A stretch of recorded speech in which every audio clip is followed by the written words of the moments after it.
มีรับแจ้งนะคะว่ามีงูตกลงไปในบ่อบาดาลนะคะ เป็นงูเห่าตัวใหญ่อยู่นะคะความลึกก็ลึกมากด้วยนะคะตอนนี้น้องงูผอมมากเลยน่าจะตกไปนานแล้วนะคะน่าจะเป็นเดือนแล้วอันนี้ก็ไม่สามารถลงไปได้วันนี้เราต้องใช้อุปกรณ์นะคะก็คือเบ็ดตกปลานะคะแล้วถ่าก็เดี๋ยวจะทำบ่วงแล้วก็เอาเขาขึ้นมาค่ะเขาขายถึงที่ห้วยอ่างทองไปเลย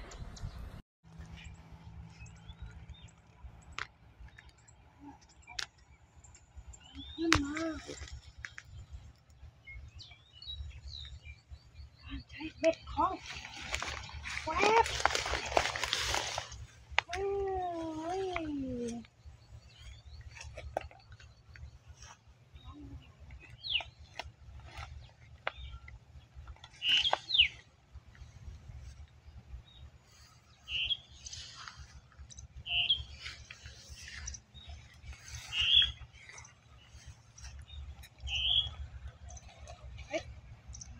ไปบนถนนงูเห่านะคะตกบ่อนะคะใช้เบ็ด